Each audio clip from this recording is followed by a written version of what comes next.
We want to prove the theorem. We want to prove the theorem, so we have two inequalities to prove. So let's call this one equality number 1, and let's call this one equality number 2. One is significantly simpler than 2, so let us prove it first. So proof of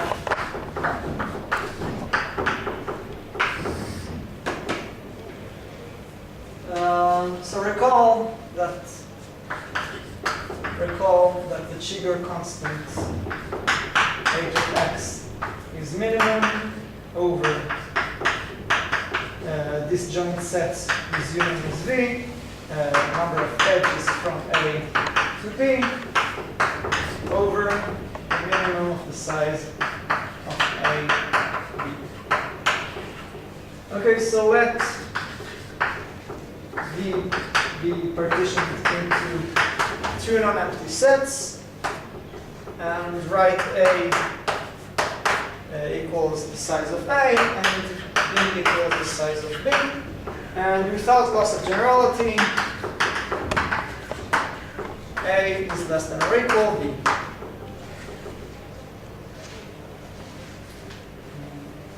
So define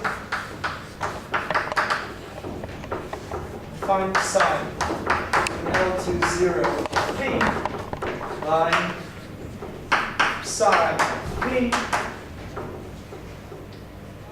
This is, so if V is in A, then the value would be B, and if V is in B, the value is minus A.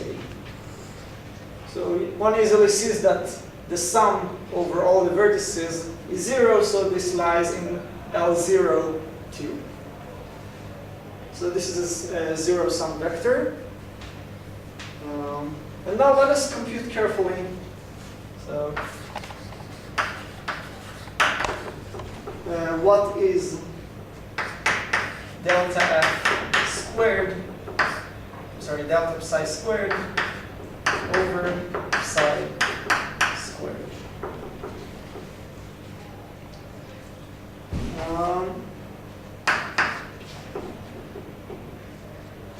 So what is delta? What is this? What is this sum? So this is sum over all edges, square root psi of sorry, delta psi e over sum over all vertices, again square root psi of v squared. I need to put here squared. So let us continue this computation. I guess you wrote squares on the norm, so you can get rid of the. Ah, yeah, I'm sorry. Yes, of course, forgot about it. This is that eraser. Yes, I could get rid of this. Forgot about it. Okay, so let us continue this here.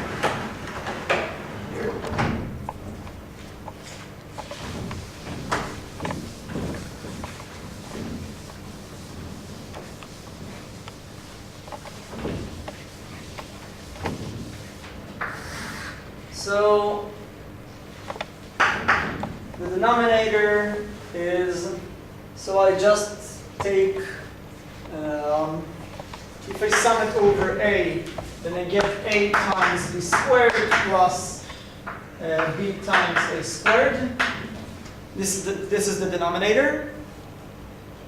And what is the denominator?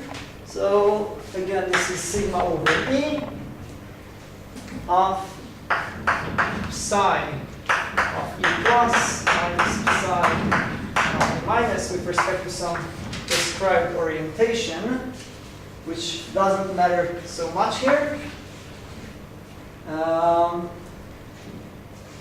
Okay, the denominator is just n times AB, because this is just AB times A plus B,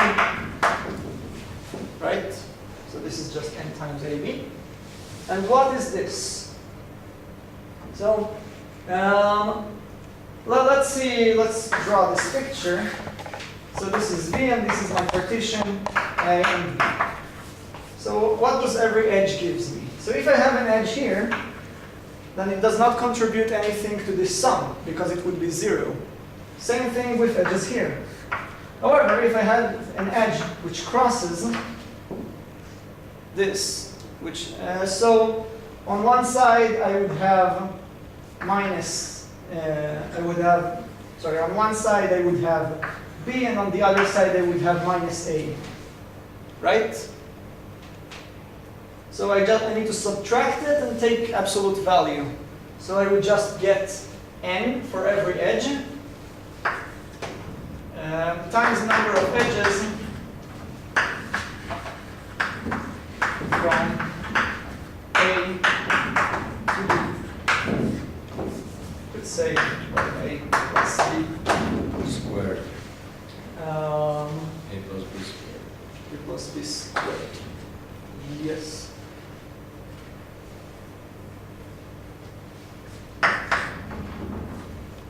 So what I get here is n squared AB over n AB. Okay, this goes away. You should get rid of the n, right?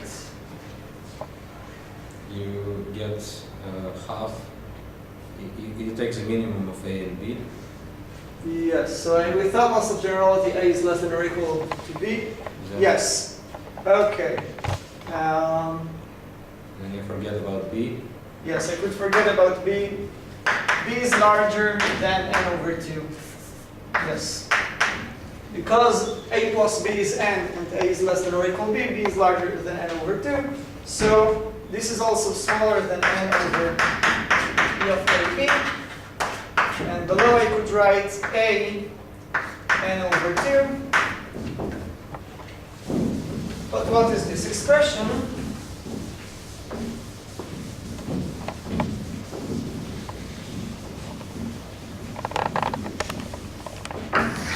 So this is just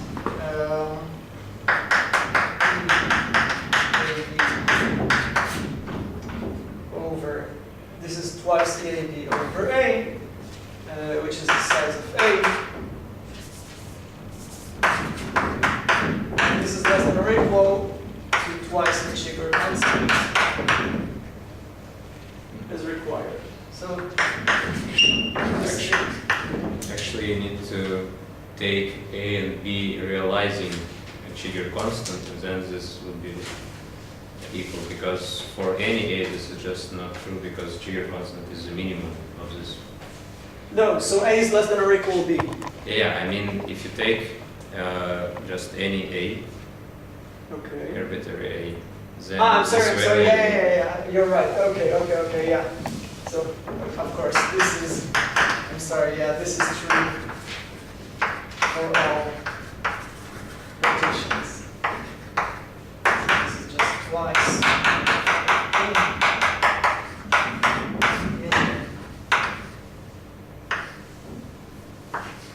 Okay. This is true for all partitions.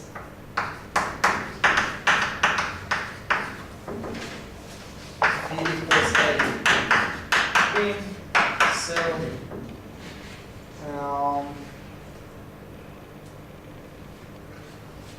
relative sign.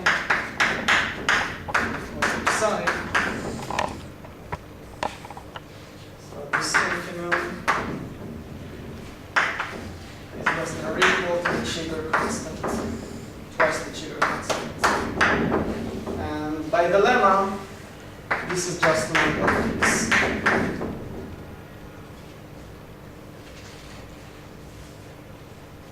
Squared. So I I chose a particular psi, right? And then I got that this is less than or equal to this. So if I take all possibilities for A and B and I take the infimum over all psi, then you see that the infimum of this expression is less than or equal to twice the Cheeger constant. But this expression is just lambda of x by the lemma, right?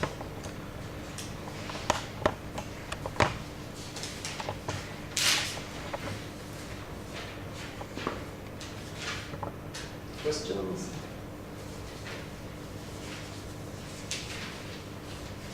This is the lemma.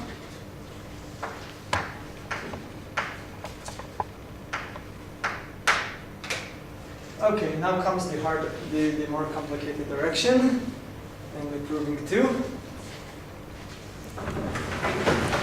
So please brace yourselves.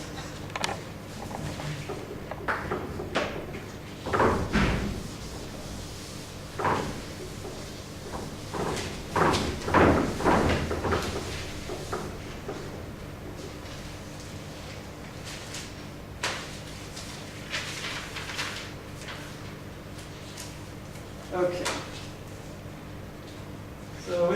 So let G in L2 0 V be an eigenfunction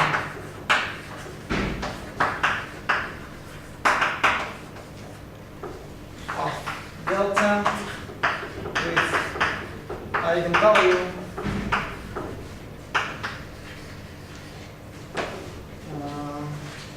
eigenvalue lambda 1 delta. And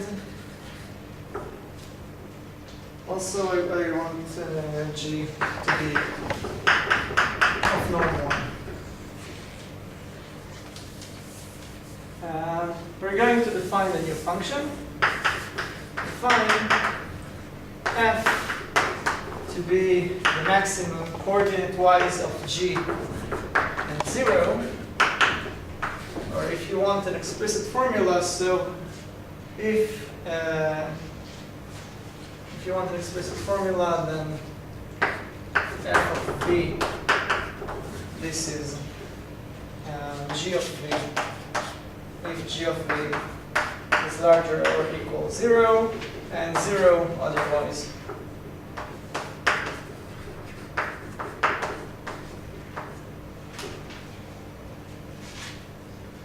And we are going to carefully analyze f and then get this inequality. Okay, so there's going to be a lot of careful analysis of f.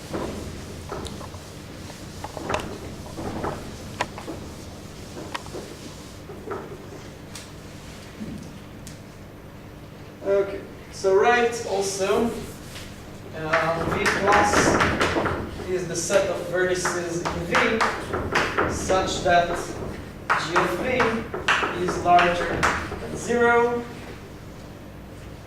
and without loss of generality, V plus has cardinality less than or equal half of V. Why can I assume that? So otherwise, replace G with minus G. Okay, I can always replace G with minus G. Some remark, so I am assuming here that G has real values, right? Notice that delta is diagonalizable over the real numbers. It is of course also diagonalizable over the complex numbers, but it is also diagonalizable over the real numbers. Okay, this is the well known from linear algebra. Okay, so let us make some computations. What is delta f squared? So this is just delta f, delta f, delta f, in turn, this is the sum over all vertices in V of f of V delta f of V. Now, since f annihilates outside V plus, I may as well sum just over vertices in V plus and write here G of V, just for the fun. On both sides. Here, no. You almost got me.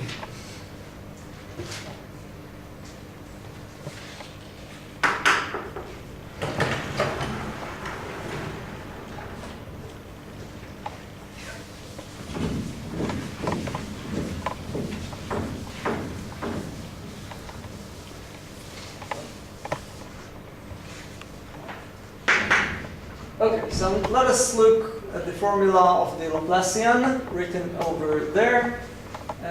So this equals sum of V over V plus G of V. And now I need to sum over all U in V, which are adjacent to A to V. Sorry, all vertices U which are adjacent to V. And write here f of V minus f of V.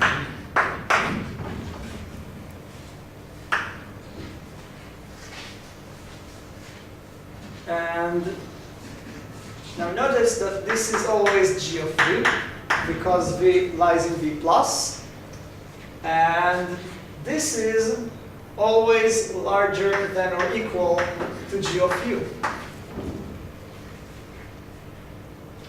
Right?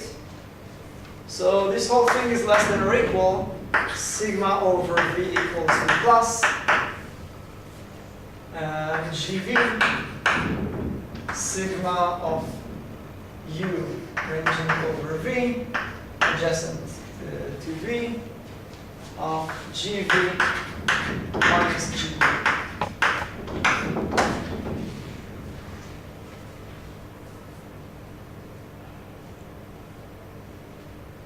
Okay, instead of, this is just equality, and here, since I have, this is larger than this, so I may swap here and get this inequality. And this is just V equals V plus, let's see here, GV delta G.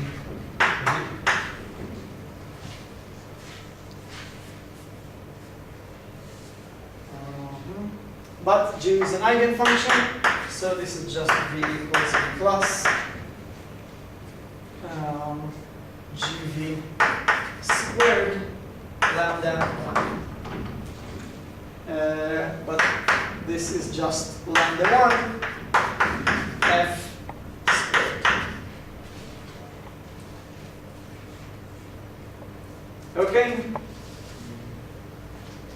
So conclusion.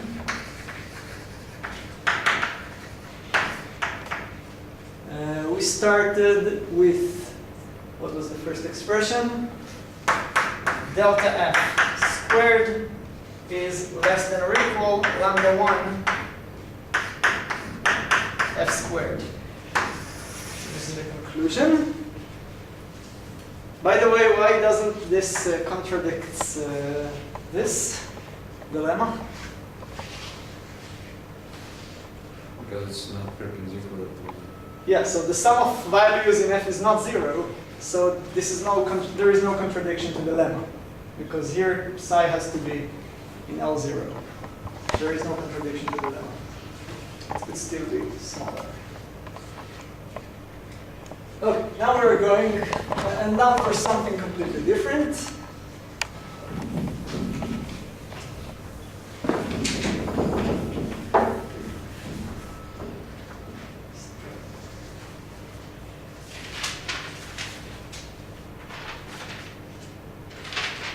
Okay.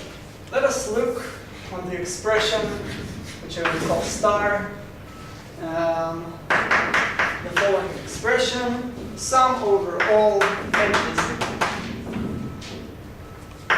f plus squared squared absolute value. So I'm going to estimate this expression in two ways. I'm going to give it an upper bound and the lower bound. And up to scaling, it's going to give me, the upper bound is going to give me this, and the lower bound is going to be something proportional to this, up to some scaling, and then I could derive this inequality. Okay? And I will use this conclusion, of course. Okay, so this was just kind of a lemma. Okay, so let us start estimating this. So this is just the sum of edges E and f of E plus minus f of E minus, let's put plus here, times f of E plus minus f of E minus,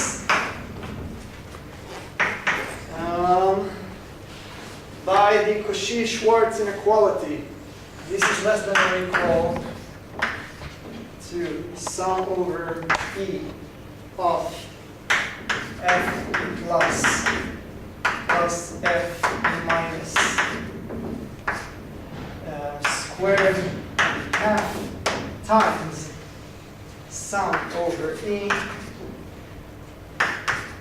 f E plus minus f E minus squared E half.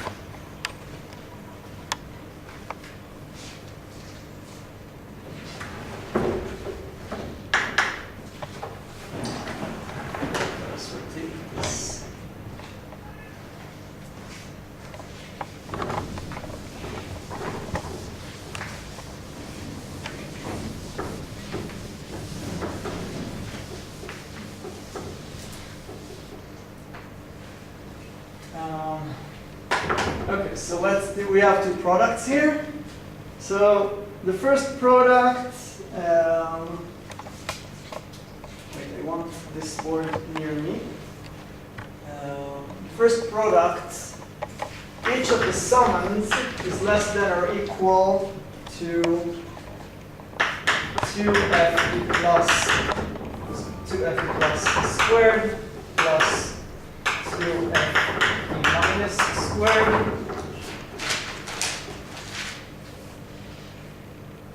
All of this we have. So this is just elementary. This is very elementary. If you just subtract this, then you get a square.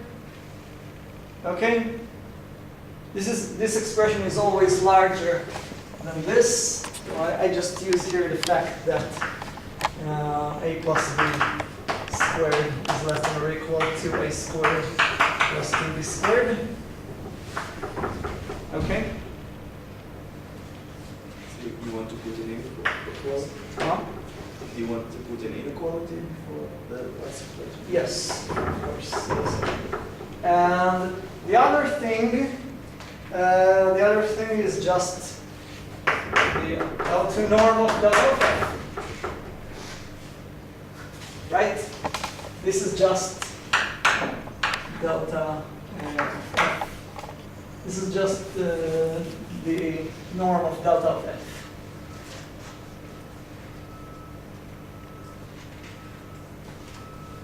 So where is our conclusion? So by the conclusion,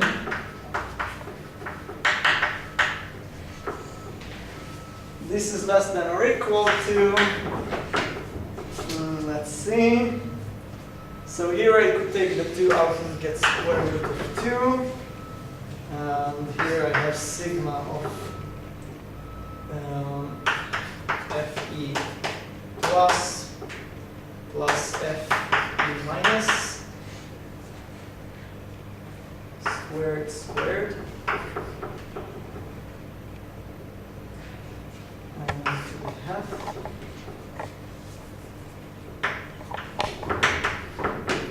and here.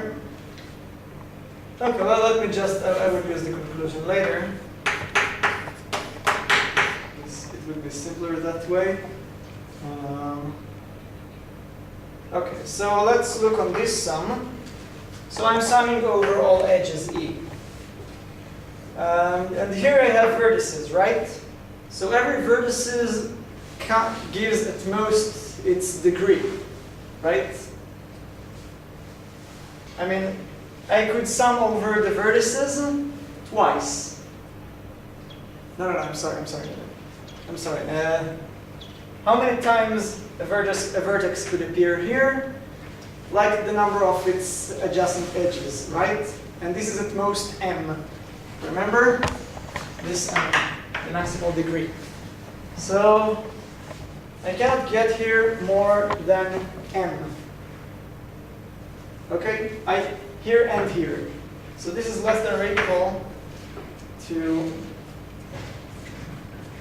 square root of 2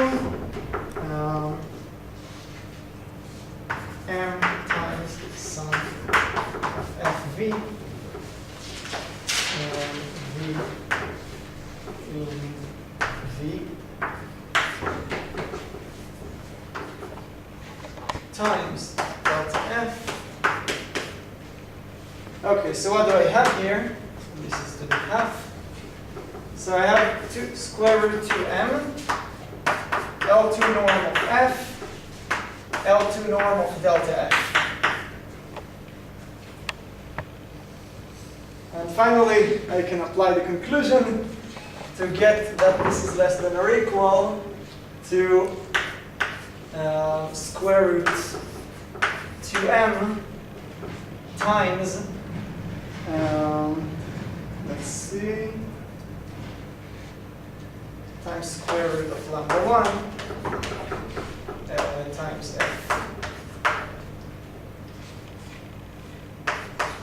Yes. Okay?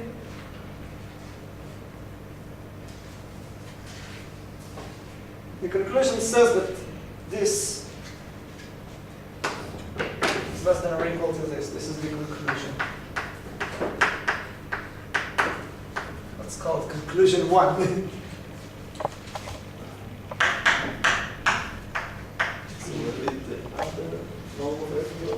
Sorry? Where did the other normal f go? So what I got here, so I needed to take square, I think well, I think I get a square here. Yeah, I'm sorry, I get a square. There is a mistake in my notes. You're right.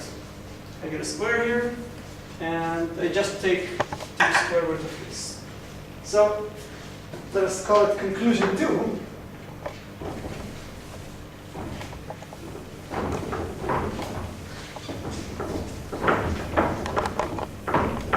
So conclusion 2.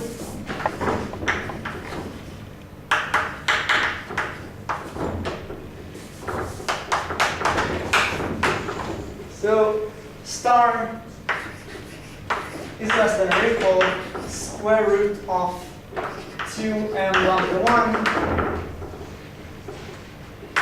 f squared. So now we need to estimate star from the other direction. And in order to do that, let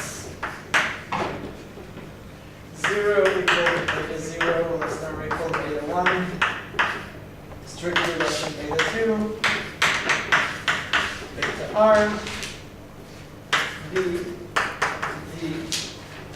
values of f union 0. They also add 0. Okay? And let Li be the vertices in V such that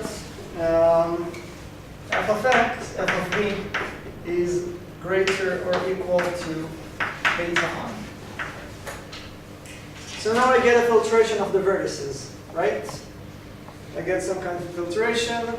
So V0, this is everything, and it contains V1, V2, L1. sorry, L1. Yeah. What did I even, let's suppose that L1 is V2.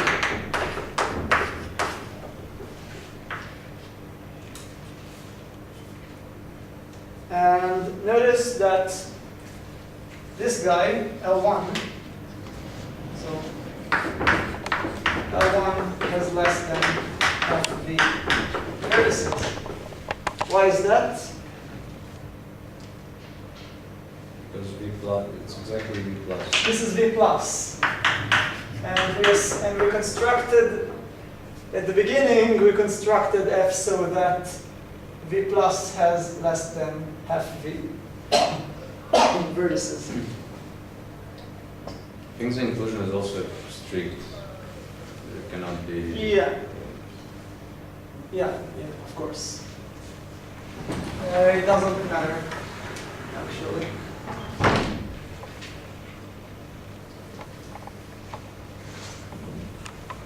So I still have star on the board, which is good. Oh no, I erased the conclusion.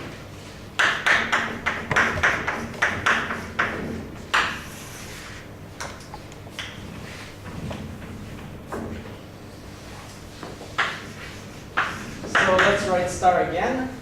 This is sigma over edges of E. F of E plus squared minus F of E minus squared. And now I'm going to write it in a different way. So this is just like summing from I equals 1 to R. And then sum over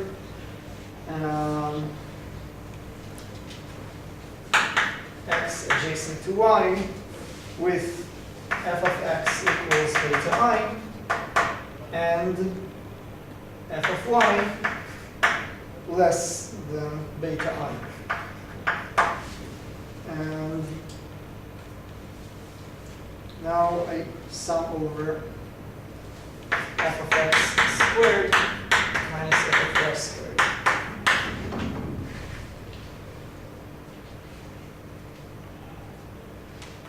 So, I mean, one of them would have a value beta I and the other would have a value beta j, right? If they both have I, then they do not contribute anything. Right? Of course. Right? If this is both beta I and beta I, then they do not contribute anything. So I just sum over the edges, and I take the bigger first and then the smaller. So I still get the absolute value. I think it's worth drawing a picture. Yeah? I do not know if this is going to be helpful. Actually, let's try it. So this is V, and this is V, which is also L0, and then I have L1, and let's say I have also L2. So and then I have vertices and all sorts of vertices, and I have edges. So let's suppose I have an edge like this.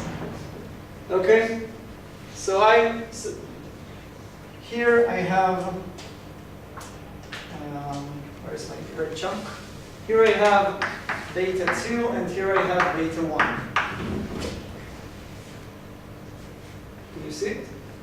So when I evaluate this edge in this sum, then what I should write is beta 2 squared minus beta 1 squared. Right? Because this is big, this is larger than this. So I could, instead of just enumerating over all the edges, like this, I could just go from I to R and go over vertices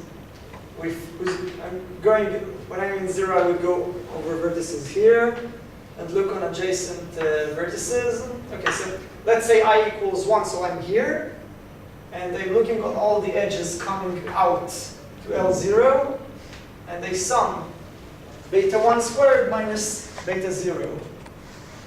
And the same here.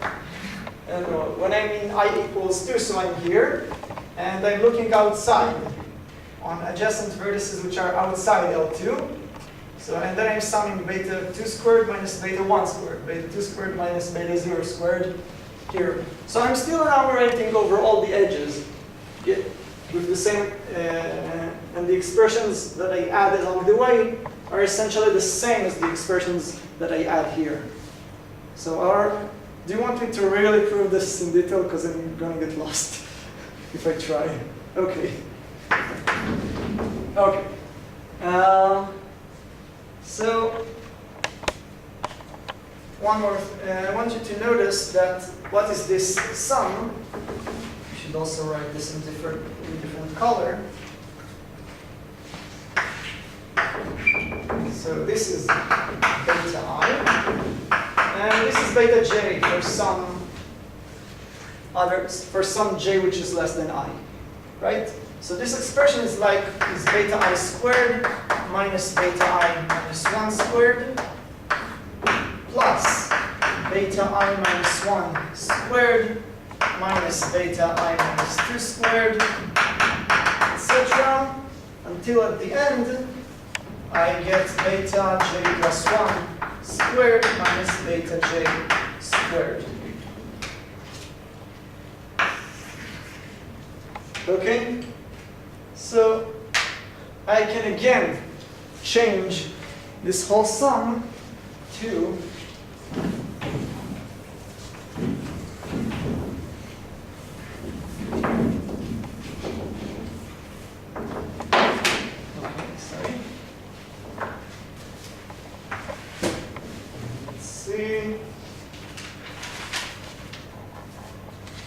I would write it and then explain it. I from 1 to R. E lies in the boundary of Li. So the boundary of Li is just edges from Li to the complement. This is the boundary. Edges from Li to its complement. And I'm summing over beta I squared minus beta I minus 1 squared.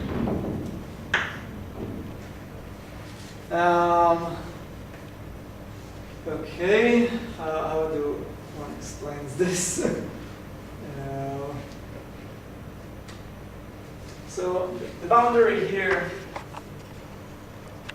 so this is like, wait a second.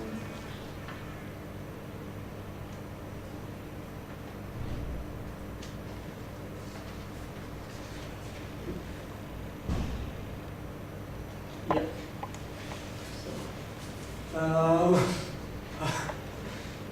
So the thing is that how do I'm trying to think. It was clear when I did this yesterday. You use that there. If edge goes from beta I to beta j, then in this sum it contributes I minus j number of times with different values.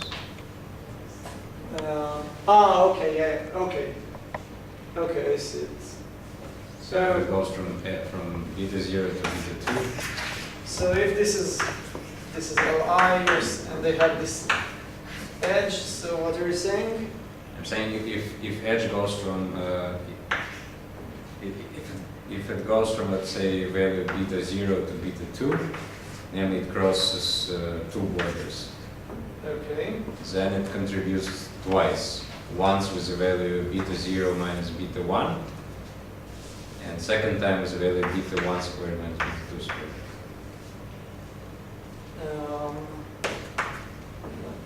So it will first time appear as a vector on the boundary of L1, and second time as a vector on the boundary of L2.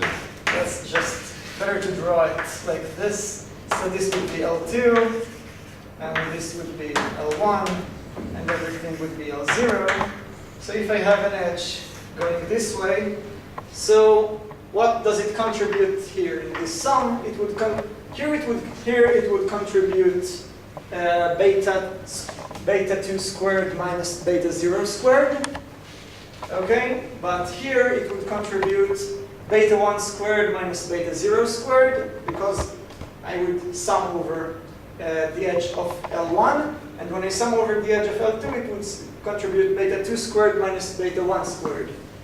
So its contribution is going to be once for each of these sums. So this contributes beta 2 squared minus beta 1 squared plus beta 1 squared minus beta 0 squared. In this sum, and in the other sum, it would give beta 2 squared minus beta 0 squared. Okay, so I told you this is the... Now let us proceed. We're almost done.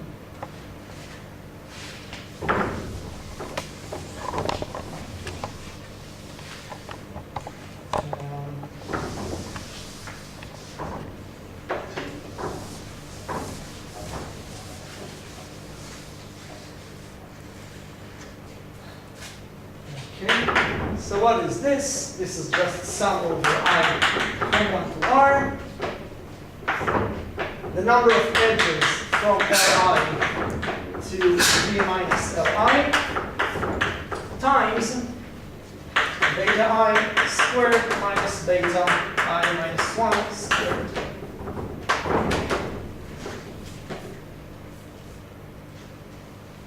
And this is larger or equal to sigma over sigma from I to R, the Cheeger constant x times the number of vertices in Li.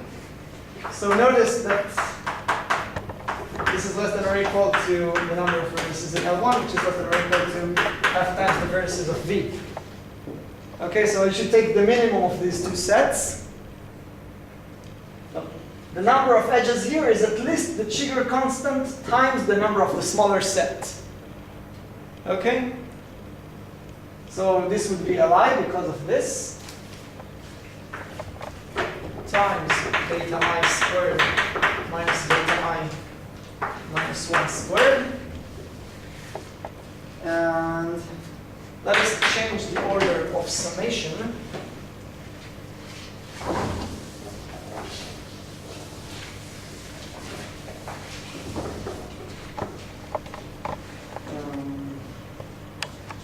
So we could take the Cheeger constant outside, and we could write LR beta R squared plus beta I squared times Li, size of Li,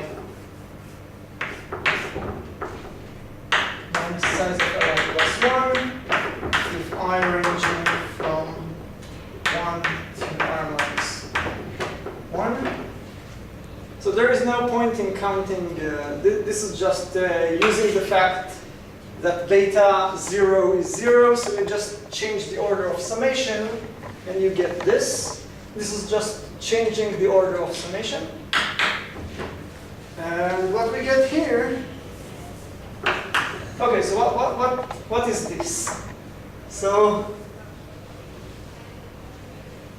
this is just the number of vertices in V, for which f of V is beta I.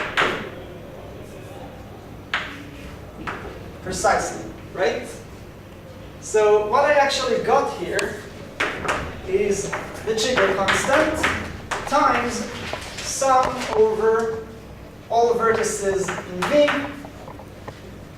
f of V squared, which is just h of x times norm of f squared.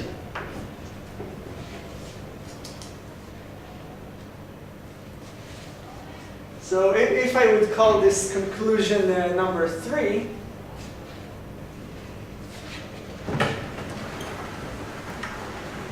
so conclusion number 3,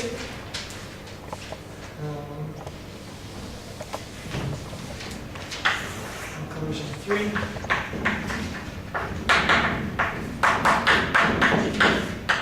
star larger than or equal to Cheeger constant times norm of x squared.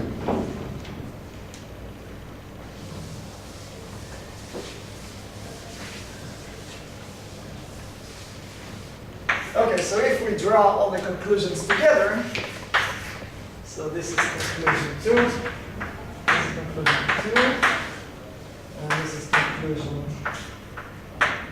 3. So here I have Cheeger constant f squared. This is less than or equal to square root 2m lambda 1 f squared. Cancel out f squared.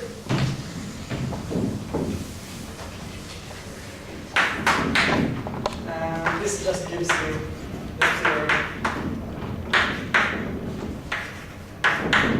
And if you reverse it, then you get that lambda of x, lambda of x is larger than or equal to h of x squared over 2m.